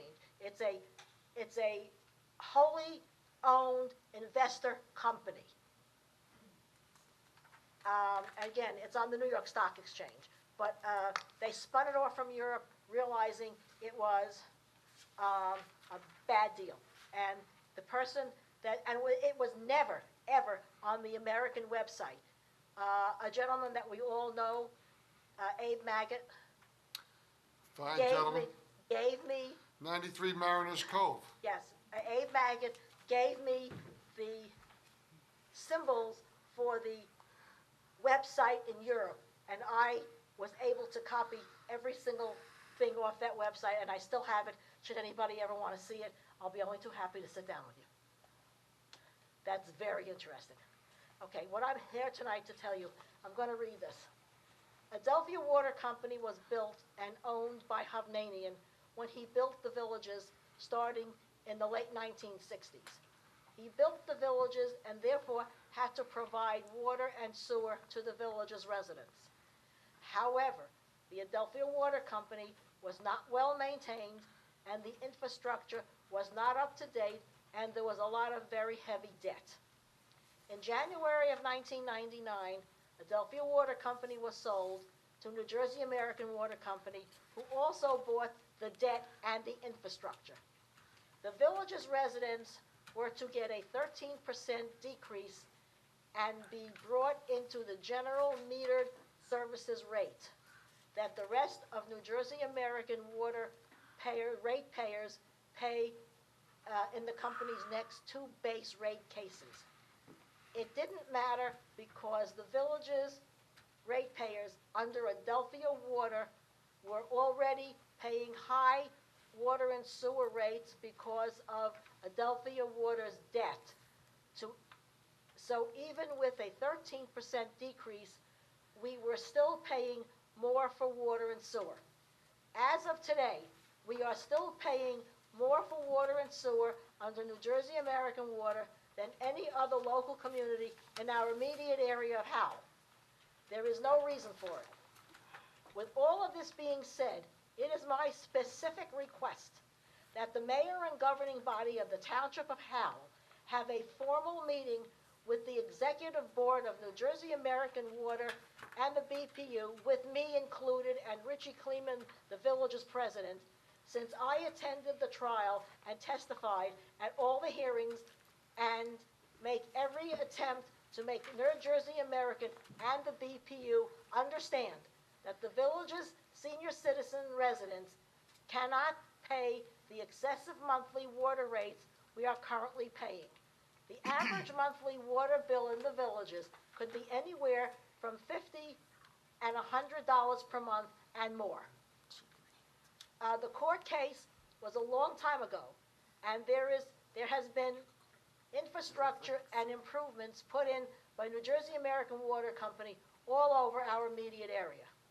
It is time right now that this council lay down the law and tell New Jersey American Water Company that the 1,000 senior citizen of the villages cannot and must not continue to pay about $75 to $100 per month for water and sewer. I am giving you a copy of the court case for the sale of Adelphia Water Company to New Jersey American Water Company, and the final decision by Administrative Law Judge Louis G. McAfoose. So, could I get some feedback from anybody, please? Mayor, it's been over 5 minutes. I understand that. Does anybody on council have any feedback for Ms. Drexel? Does anybody want to have any I have feedback? a question, just something that you had said, Mrs. Dixell. Did I hear you correctly saying that the villages pay more for their water from Yes. American Water than any other? Yes. There are people in this room right now that pay less than $50. I pay $100 No, and no, more. I'm talking about like the rate, whatever the rate is. Yeah, I pay $100 a month, easily. Well, I mean, I can't go by that. Are you telling me the village's rate is a higher rate? Yes, because than they other bought the people's debt. rates? They bought the infrastructure and they bought the debt. I guess if it's BPU, I don't understand how one community pays more than another. A deal was made a long, long time ago. Well, what do you people pay? You people pay less than $100 for New Jersey American Water? Or you have a well? I have a well. You have a well. So when I put that in, it's about 18,000, so. But again, Things happened a long time ago in Okay. Howell. So that's what When they happened. didn't have money to build the plant, and Hovnanian made a deal. Whereas if they built the plant and paid for it, that they would pay And that deal was over a made with long the period of villages? time. But You there asked was- the question. Yeah. I don't know all the particulars, but when Hovnanian sold it, they sold on those projected revenues, But they were supposed to Which sell were- with the debt, and they didn't. okay? And that's the way it's been for a long, long time. But it's not fair. It's not fair that the Oh. village's residents have to pay all this money every single month when people that I spoke to tonight sitting here pay $50 or less a month for water. There's a Same lot of same people water. that think that we should have all the fire departments together because everybody over by Farmingdale pays 2.5 times the amount Listen, and for their fire if there's district any and way, others, but let me tell you. okay, I don't want you to tell me anything. I just want to know. You if just this- asked for input. If this You really. just asked for input, I give you input, I don't want to tell you anything. I want the governing body to try For and what? sit down with American Water Executive Board and see what they can do. There's been infrastructure put in every single place in this entire township. I fully support the mayor and sitting down with the executive board. and doing And I what would she can. absolutely I fully enjoy you support with it. me. All right, should I ask for a straw poll to see if we'd like for the mayor to sit down? Do whatever you'd like, yes. The mayor can't do it on her own. I'll be glad to go to sit with you on this one. I'll be glad to sit with you also. I mean, this is, this is very interesting. It's all there. We all have 5/8 meters, and we pay my water bill. I'm giving you my water bill as well. To pay or? No, it's already been paid. Just checking But with I'm you. giving you, it's based on 4,000 Jerry! gallons. Again, so that you'll know what the breakdown is. I'm giving you the water bill, this was August, I think I paid $98. Again, it's ridiculous, it's just ridiculous. Somebody has to want to help the people in the villages. When mostly other people in this township pay 50, 40, whatever, it's not fair. This was a thing created by Hovnanian because he blew it. He built the water company, he had lousy management, he had lousy debt, and it was sold to American, and they bought the whole kit and caboodle, and we're suffering for it still. It's how many years later? 1999, this is 2017. Please, somebody. Well, I don't know what we can do, but it sounds like maybe you should speak to an attorney. It sounds unfair, Barbara, with the information that you've given, but I think that you need, some legal advice. Why should I speak to an attorney? We live in Howell, you're my governing body. I'm coming to you for help. So I'm going to say that, from my understanding, so there are different things that people in Howell pay for or don't pay for. For example, so I have well and septic. I don't have sidewalks. I still pay the same taxes as someone that has sidewalks. I'm not justifying, I'm just trying to give you some examples. There are 5 different fire departments. Every fire department, every location pays a different amount of taxes towards that fire department. So I mean, there are many inconsistencies that I guess we can look at, but that doesn't mean that taxes will decrease, because if we're going to equalize, then taxes might increase. I understand. For some people who are paying here and others paying here, I understand. you want to it, do that. But the whole thing was out of whack when they bought the water company with excessive debt. Well, I wasn't aware of that, I'm sorry. Okay, a large excessive debt. It wasn't That was run his- right, it wasn't done. Hovnanian didn't care. When he built the villages, he just didn't care, okay? So. What debt? Go on, Paulie, get real. What debt? There was lots of debt. There were lots and lots of debt. Okay, you know what? All hold your eyes and laugh. Good. You know what? I'll close your eyes, Pauline. I'll hold mine. Barbara, you know what, Give not a me long Denver. time ago, some people argued that we should have never sold it, that it was the worst move the township ever made. That's right, I Silly. argued against it. I Okay. had a whole Sold bunch of what, sold people what? argued against it. They didn't want to At the sell it. time. It wasn't up to, We owned it. it was up to Hovnanian to sell it to There was a lot So more it involved was- back then than that. New Jersey Our American water bought it. company was bought at the same time Yes. by New Jersey American. There was a lot more involved in that, Barbara, okay? You know? Some people would argue back then it'd be the worst move the township ever made, and you know what? But the It township wasn't wasn't involved in it. advantageous. How Township wasn't involved in it? It was New Jersey American Water Company and Howell Hovnanian. Township was involved in it How? because All right, give me it's a, ancient history. We sold That- our, Pauline. we sold our water utility. Yeah, that's right. We sold our. We sold the water utility. Against That's right. Correct. Did what the town do have anything to do with Mrs. Dixell's Yeah, issue? I'm sure they did, because Well, if that's the case, then she's coming to this council for help on something that the government did then. Yeah, well, how do you want to fix it? I think we have an attorney that maybe could give us some guidance. That's twice you like. Gave him the impossible. Yeah. I mean, what avenue would a resident, where do they go with something like this? If in fact the township was involved and somehow So this if the township occurring. sold the MUA or sold it to American Water, it should have been sold way before they sold Adelphia to American Water. There was no reason to sell the debt and stick it to the people of the villages that we have to keep paying this debt for the rest of our lives. Barbara, not just the Barbara, villages. let's end this. You know the rates are controlled by the Board of Public Utilities. You and I and many other residents have gone to all the hearings whenever there's a proposed rate increase. The issue is not with the governing body. The issue is with the Board of Public Utilities. We've had numerous meetings with New Jersey American Water, asking them to control their rates. And They fall on sometimes we win, sometimes we lose. fall on deaf ears. We've had less in rates than they've requested, but at the end of the day, it really ends with the Board of Public Utilities and not this governing body. If the mayor wants to hold a meeting, Councilman Walsh said that he would attend, any one of us will attend. But I don't think that's gonna resolve the problem, Mayor. Thank you, Pauline. So what you're telling me to do is go scratch my ass.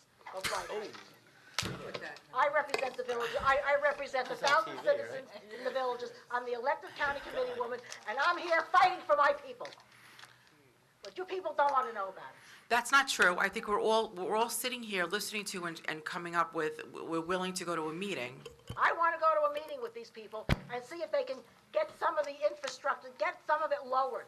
Why do we have to pay people who can barely pay their monthly condo fee in the villages, have to pay this water fee? Why? Why? Why so much? Lower it a little bit. Again, that's, if you heard Deputy Mayor, that's not something that we control directly. I understand that. My next move would be the DCA and the governor. I don't care, I'll go to Trenton. My car knows how to get there. We know that. I've been there any number of times. It's not fair, really. I would have hoped that the governing body of the Township of Howell would have thought more of the citizens, especially seniors in the village. Barbara, that's not true, Yeah, Barbara. you How know, many, come on. That's- Barbara, how many arguments have we that's had not with fair New at Jersey all. American Water? Yeah, a lot. One of the reasons I sit up here is because of the issue we had with New Jersey American Water when we first moved into our development. Oh, I know We've- that. You got $1,800 a month That's water right. bills because you had one hookup, now you have two. Correct. They actually had to put in a sewer hookup for the outdoor water. That is And an correct. inside hookup for the inside water. That is correct. No, I remember that one. We've had plenty of fights with New Jersey American Water.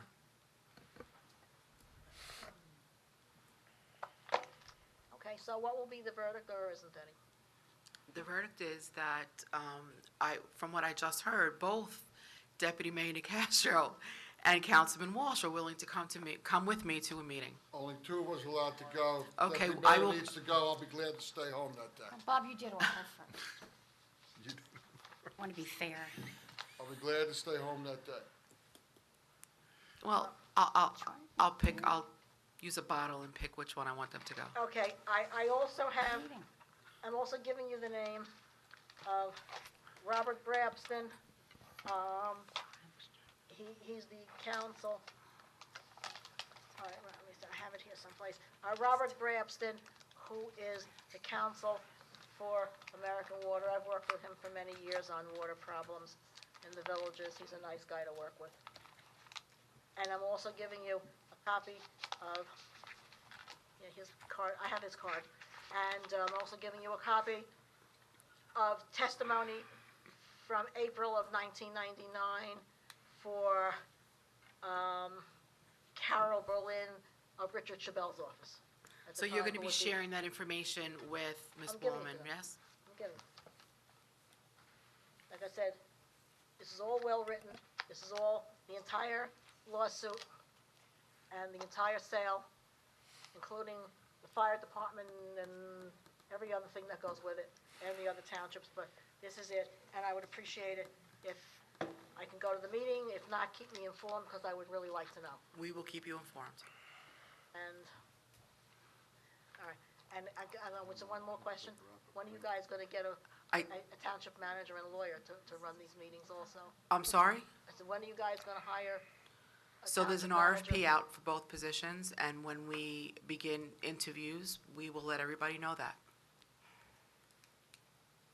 All right, but I would appreciate going to these meetings and being informed of them, because, like I said, Jerry and I are the only two human beings left alive from this era of 1999 that went to these meetings and testified at the hearings in the court. Thank you, Barbara. You're welcome.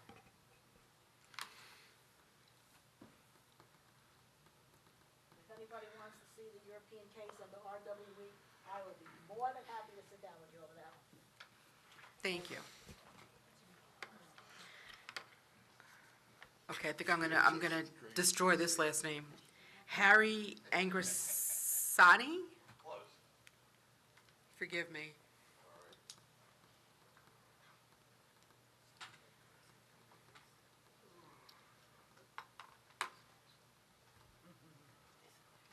Good evening.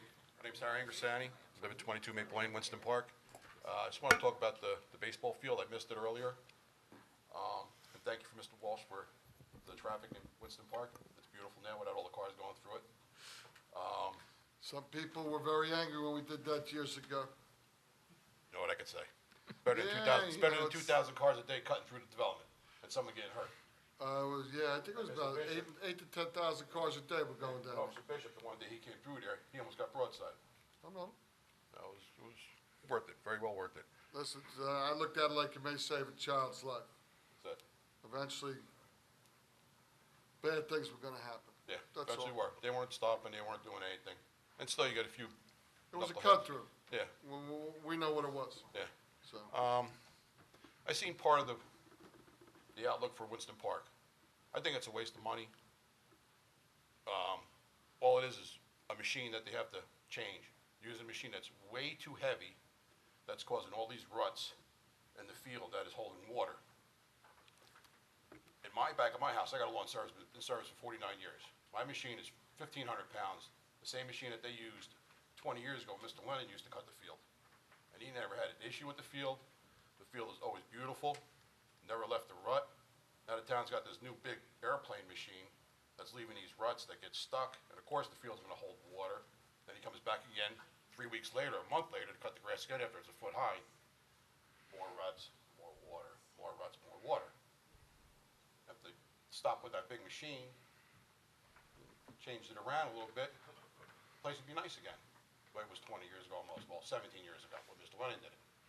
But a lot of the things that you have now, like new swing sets and all that stuff, that plastic stuff, there's no kids there to play with it. If there's 20 kids that are under 10 years old living at development now, through both sides. It's starting to come now. It's starting to come back as a younger family development.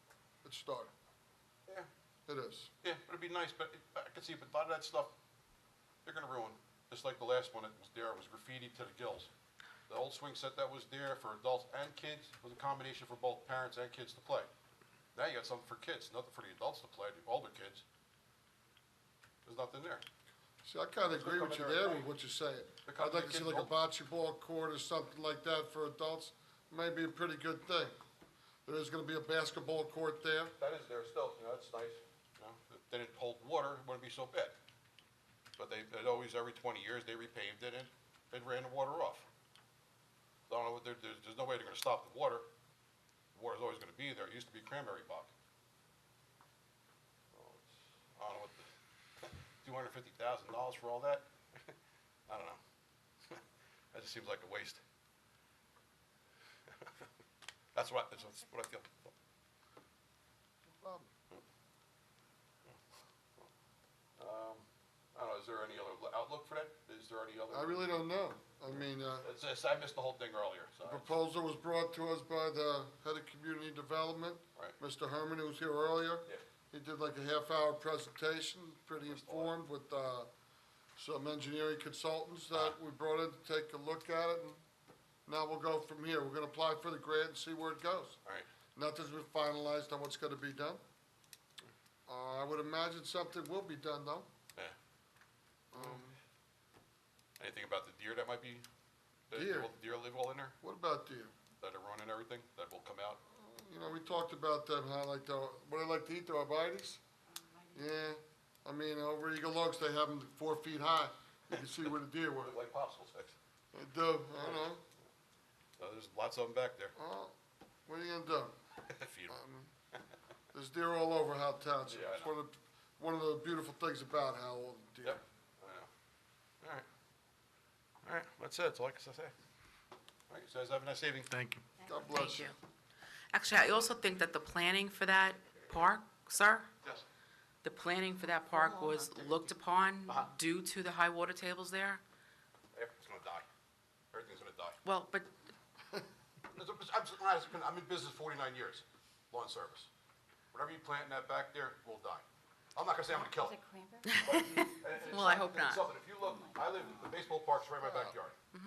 Just look like the machinery and stuff. I cut almost 2 acres of that field every week. It's the best part of the field. The guy that comes there and mows it, he loves that section. The rest of it he hates because he stinks. But you plant any trees out there or anything, it's not gonna, it's like throwing money away. You're gonna do it, throw it away, put it into something else in the town. Well, they're gonna do an analysis, so. Yeah, but it's a very high water table. I got 3 pumps in my basement. That's how high it is, and I can't see trees, plants, or, a lot of stuff. Just new machine, mow the grass right, fix the baseball field the way it is right now, just return the field over, and it'd be beautiful again. I can't see anything, do anything else to it. Leave the parking lot alone, maybe put some more stone, fix the swing set for adults, put some more sand where the old steam thing is. The thing's been there for 50 years already, or 60 years, the 2 little toys that have been there. Well, this is one of the reasons why we have professionals that work with us and people that come in who are consultants that give us all this They should information. knock on the door.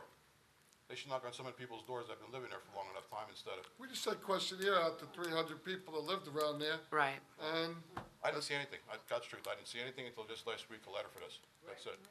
we sent the letter. I've never seen Plus, we anything. put it in Asbury Park Press. We I don't- put it in the transcript to Tri-Town, Yeah, that'll- okay? If I get those papers, they're thrown in the rainy day, and I throw them in the garbage. Every time, I always call up the guy too about that. I says, why do you deliver the paper on a rainy day and you throw it on my lawn? All right, I like what you're saying, but we're not gonna make sure we give you a call next time we want to do something with the park, okay? Call me up. Yeah. Please take care, I'll see you all. Take care, everybody. Do you have his numbers, or I Have can a good call him next evening. time? Sandra Sully. Come on, Miss Moneypenny.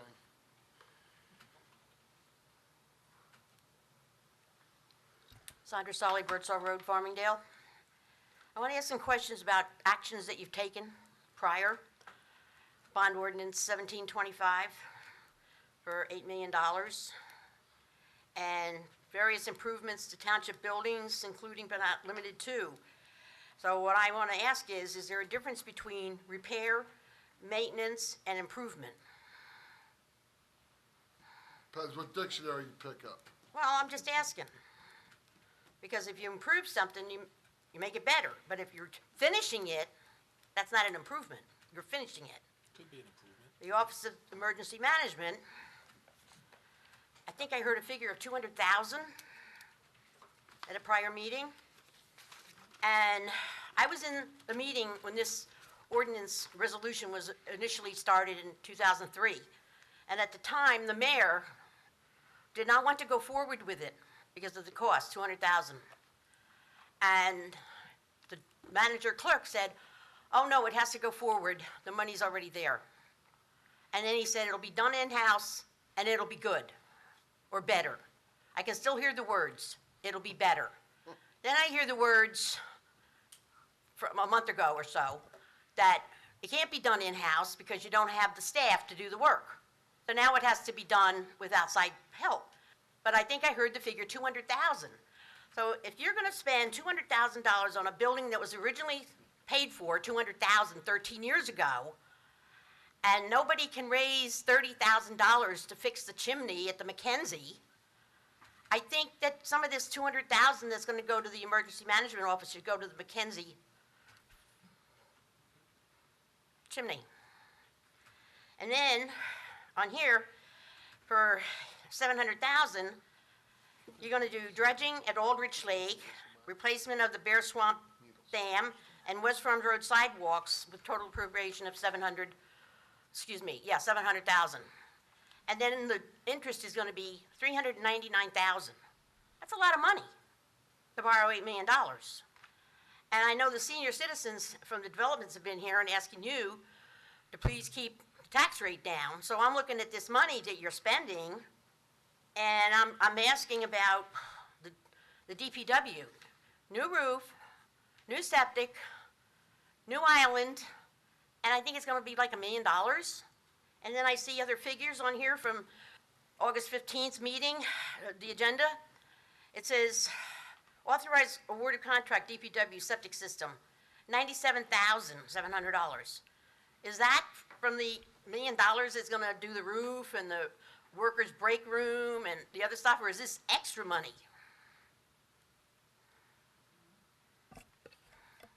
And here's the other one. Underground storage tank, $63,000. Is that taking it out, putting a new one in, or what? Which underground storage tank? At DPW? It's a removal and replacement. Correct, yes. Any of the contracts that were awarded would be for capital items for capital authorizations that have already been approved. All right. But it's not part of that money that's on this 1725. Correct. The bond ordinance 1725 was for the items that was approved by the governing body for the 2017 capital budget. All right, because I was just wondering about that. Because then I asked some more questions, and I asked about the OEM building. Originally, that was supposed to be like a storage area for equipment because they didn't want to leave it out in the snow. So then I managed to get a copy of the resolution, R-03204, and it said it was an interlocal agreement between the township and the Board of Education. And I forgot that it was interlocal. For the land. Yeah. Let's just give you the answers, because I did some notes on this. So you're correct, in 2002, $200,000 was appropriated. It started to be built in 2005, right? Just about, yeah. Then then it stopped. It was framed out, there was some work done to it, and then it stopped. It was decided in 2015 or 2014 that we were not going to use that building just for OEM. We were going to use it as part of the EMS paid services, because the police department was running out of room at the police headquarters. We had a report done by one of our consultants, and they estimated the completion of that building was going to be about $360,000. In 2015, we were told that we could do it in-house, and we appropriated $120,000. Lo and behold, it couldn't be done in-house. They didn't have plans. There was a whole slew of issues that happened. So in 2017, we budgeted $240,000 plus the $120. That gives you the $360. That's the estimates to get that building completed. So that's the information. What is the size of this building? I don't have the dimensions of the building. I think it's 4 bays, 5 bays. It's a large building. There's offices in there. There's bathrooms. There's decontamination in there. Does it already have bathrooms in it? No. So for the first 200,000, what did we get? Just the frame? I don't know, because I wasn't here in 2002 when it was, or 2005 when it was built. But I would assume it's the frame and... But I had heard that we had, computer equipment that sat in there in the boxes and was never taken out and became obsolete? I do not know. Original plan was that it was going to be for OEM and a backup for the dispatching. I think in 2014, when this building was being purchased, or earlier, the EOC became this location, and that's when it was decided that EMS would now work out of that building as well. Now, the new OEM director, he was in here for the budget hearings, and he said he was getting rid of a lot of equipment that was obsolete. So specifically, what type of equipment did he get rid of, and did he just junk it, or send it to Puerto Rico, or what? That you need to ask him. Ask him. Well, So- that's the manager, when we get a new manager, he may be able to get you a list. Well, that'll be interesting. So then, my other question about this lease agreement, supposed to pay $1 a year to the Board of Education. When did that agreement end? What agreement? I was told that that interlocal? agreement no longer stands. What agreement? I'm not sure when it ended, but I don't believe we pay them anything for that land now that that building is on. Is there anything budgeted, Lou, for that you're aware of? No, Land of Pines? Yeah. Over on Windler Road, no. No, I'm asking Lou, because apart from that, would you have any depreciation and anything like that for that property? it We're says, not required it says the to Board of do Ed that. owns it. I want to know when we owned it, because, We never owned I don't think we own it. well, that's what I'm asking. It says in here, if the Board of Ed decides to sell it, that they'll give us first bids to buy it. Yeah. But now we're putting a $400,000 building on it? And if you can't afford to buy the land, you just turn the building over to the Board of Ed? But this other thing that there's leases on in Howell Township, interlocal agreements between the Board of Ed and the governing body. The Board of Ed's in a building that the township owns. I understand that, I know that. Okay, so what are you getting at then? I'm serious. We gave them the tax office to save money for them not to build a new Board of Ed building. And then we went back to the old police department for the tax office. But I want to understand why this interlocal agreement is supposed to benefit Howell. I mean, We're using their land that we have 2 an acres. Office of Emergency Management and soon to be EMS. but we have so much land that we already own. And what do you want us to do? This on was it? agreed in 2002. What was, I can't tell you why it was decided in 2002 to use that location and that land. What? I don't know. Do you? Huh? No. I don't know either. Mayor, you gotta know the answer. You're supposed to know all. From You're like a 2002. female Karnak. You're supposed to. Somebody knows. Anyway, I'm going to call the Board of Ed and ask them if that lease is still true. And have we paid the $2 a year for the last 10 years, 13 years? I don't know if I we mean, it says didn't. right here. Lou, would you know if that interlocal agreement is in place? Yeah, Lou, have we paid them Mayor, for it's that been over $13? 5 minutes. Come on. Thank you. What are we getting at? What is it that you wanna know from us? I'm very serious. What, are you kidding? I want to know why we're spending $200,000, well, now you're saying 400, for a building that supposedly was going to cost $200,000 13 years ago. Inflation. So inflation, yeah. And it didn't. It's a garage. It's not a finished home. Have you been there? I've been to the school. I Have haven't you been in that building? No, have you? Yes, I have And? been in that building. And what? There's a lot of equipment in there. And, okay. There, Ambulance is gonna be in there. there, The OEM's gonna be running out of there. The EMS service, the township EMS service is gonna be running out. All right, so right now, there's no ambulance in there, right? there is no ambulance in there, correct.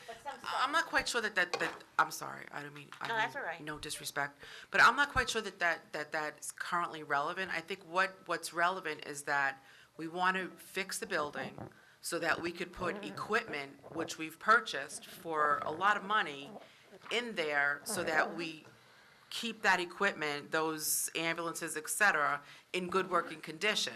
Now, I think that we should agree that you buy a new vehicle, you don't want to leave it out in the snow, rain, sleet, et cetera, when you need those vehicles for patient care. So, it's all about utilizing those vehicles to take care of people in Howell, right? 13 years ago, that's what. But I understand, and that was 13 years ago, and I understand that what you're saying was $200,000 then. But $200,000 then, the house for $200,000 then, is certainly not a house that you could purchase today at $200,000. So costs have absolutely increased, and I'm gonna say exponentially for some work projects. So I think that what we're doing is we're working in current day to ensure that we're paying correct amounts of money for today's work that's being done today. Is there a work order on this building? I cannot answer that question. And then so it's gonna be outside worker, it's not gonna be done by anybody that works for the town? New engineers, new carpenters, new electricians, is that what we're Correct, it's saying? all going out to bid. That's why it's gonna cost so much. All right, thank you. Thank you very much. Does anybody else have any questions or comments that they would like to come up to the podium for? Seeing none, I will close this portion of the meeting. Excuse me. Calling acting magnificent, you like that, didn't you?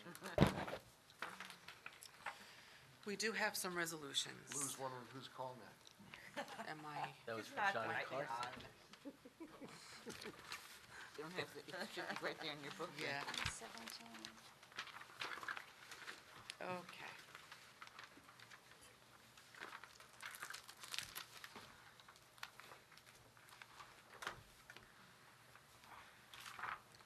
So do I read the resolution? No. What do you want to We do, just need a man? It's 9A1 through 9A19. Right. I'll make a motion to approve 9A1 through 9A19. Second. Roll call, Mrs. O'Donnell? Yes. Mrs. Smith? Yes. Mr. Walsh? Yes. Mr. Nacastro? Yes. Mayor Berger? Yes.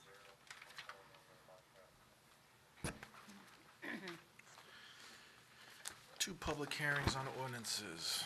Let me just get there, if you don't mind. All the way in the back, Mayor. Yep. My All way back. My machine died on me. Did it? Yeah. It's the yellow If the tab. equipment had been in that OEM building, that wouldn't have happened. I'm sorry. Yeah, it's 6. Doesn't make a You just have difference, to read Andy. the statement. Yeah. I'm getting there, I'm getting Thank there. God I'll be in the hospital the next meeting. I'll feel better.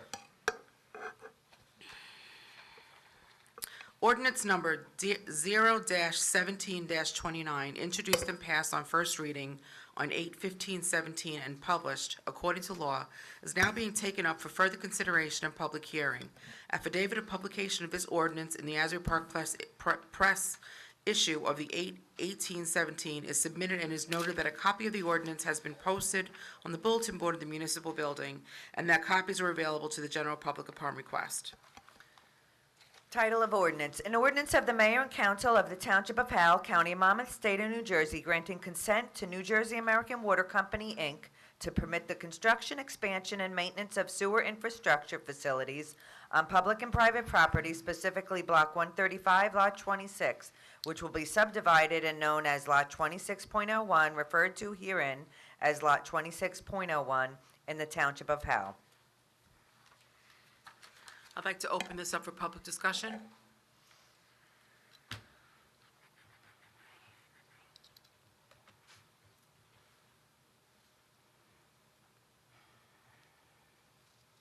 Sandra Solly, Birdsall Road, Farmingdale. I just wanted to ask, Section 2, it says that it's going to be for the duration of 50 years. What happens at the end of 50 years? Because that's the least from the rabbi, 50 years, 2 altars.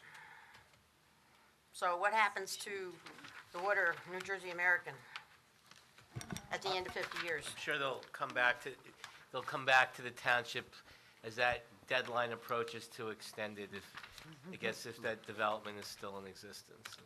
I can only guarantee you, if I'm still here, I'll be voting for it. Lots of luck. No, I was just curious. I thought it was weird that you're telling the New Jersey American that they can have 50 years to operate the water facility. And then what's going to happen at the end of 50 years? Whatever. Thank you.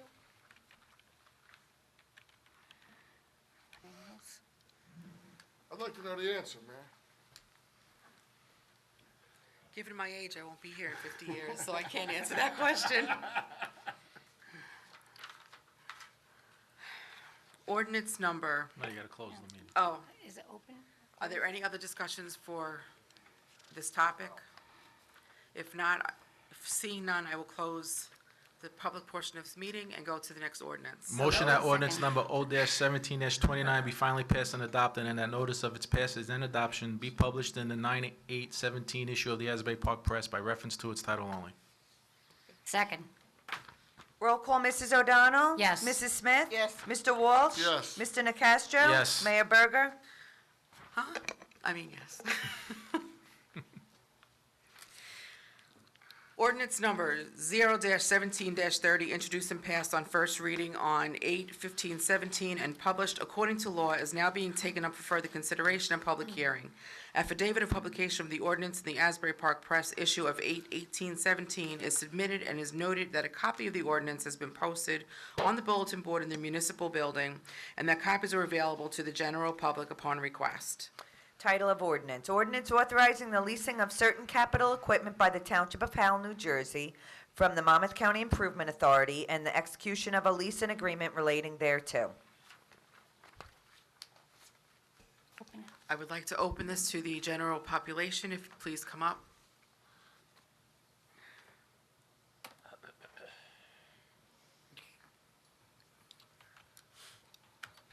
Sandra Stolly, Birdsall Road, Farmingdale. Yes, ma'am. I'm looking at the list of equipment. I want to know, why do they need a front-end loader that costs $250,000? Because during the budget hearing, the one that we have is probably 30 years old and it's not operable. That's the only one? Uh, That's not what they use to go around and pick up leaves? I'm not sure they use it to move stuff over at the dump, use it to go pick up leaves, they use it for various things. When we have major storms, I mean, they use it for different things. Are you saying they do use it for leaves? Oh, I'm not, hold on. I'm just They asking. use it for various things. I'm just asking. That's a waste Okay. of $250,000 if you're using it to pick up leaves. And I think they use rakes for that. No, they don't.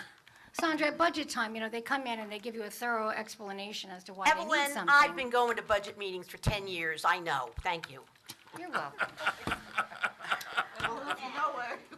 Is the sewer department really going to get a jet truck for $375,000? Are they really going to get it? Yes, Because he's been asking a long time. yes, it's in the budget. Is he going to get it this year? Yes. yes. Good. I'm sure he'll be happy. All right, thank you. And, you know, I'm gonna tell you something, Sandra, so that you do know this. They've been strongly advised to spend money that was allocated, or no more new money will be allocated to your departments. Because we had money on the books for 3-4 years that they hadn't used, and that's unacceptable. I know, I heard you. Okay? You heard me? I heard it. Good. I was here. I'm glad. People are coming in all the time. Just checking with you. It's okay, thank you. You had me at a low. Is there any further discussion on this ordinance? Seeing none, I close the public portion of the meeting. Motion to ordinance number 0-17-30 be finally passed and adopted. The notice of its passing and adoption be published in the 9/8/17 issue of the Asbury Park Press by reference to its title only. Second. Roll call, Mrs. O'Donnell? Yes. Mrs. Smith? Yes. Mr. Walsh? Yes. Mr. Nacastro? Yes. Mayor Berger? Yes. As there were no introduction of ordinances, are there any unfinished business? Not that I can think of. No? Is there any information that needs to be passed on to the governing body or the professionals? There'll be a lot of celebrations, well, not celebrations, a lot of remembrance 9/11 coming up. Personally, I'll be doing the walk with Joe in Manalapan, this Saturday, and, I think there's a lot of nice things going on in the county for people to remember and spend time together. And Yeah, I believe we're doing a memorial in town. are we doing the Memorial in Town? What time is that? I don't have that information. Is it On on, 9/11. On 9/11, that's what I heard. is it on 9/11? You have any Think information so. on it? I don't, at this point. I know Stephen was would away. definitely try to I- get it Steve's out away, there. so when he comes back, I think we'll get that information from Steve first. Excuse me? Steve. Stephen Fetch was away, so I know I texted him. He said it was being planned. Because the 11th is what, Sunday or Monday? Today's the 5th, I believe. Is that correct, everybody? Yes. Anybody? So next Tuesday would be the 12th, so the 11th is Monday. Monday. I'd say we try to get it out there, put it on the website if we possibly can, so that the residents know. Absolutely. Penny, could you give that information? Preventorium Road building, I'm sorry? you're doing this on Preventorium? Yes, at the memorial. At the memorial itself. Yeah, we always, Yes. Oh, just ask them. We don't have time. Okay, regular meeting, the next regular meeting is on Tuesday, September 19th. The public hearing will be at 6 PM. The NJDEP, the Green Acres Division Diversion Scoping Hearing, and for NJAW Water Main, executive at 6:30, if need be. and regular session at 7:30. Mayor, could you just do a quick reminder that Howell Day is September 23rd? Yes. I know we have another meeting, but I'd just like to put that date out there in case someone misses the next meeting. Howell Day and Green Fair. Oh, Howell I'm Day so- and please come Green up. Fair. I apologize. Okay. Thank you, Councilman Nicastro. Is there anything else? Seeing no other issues, I would like to adjourn this meeting at 9:37. Motion to adjourn. Second? Roll call, Mrs. O'Donnell? Yes. Mrs. Smith? Yes. Mr. Walsh? Yes. Mr. Nacastro? Yes. Mayor Berger? Yes, ma'am.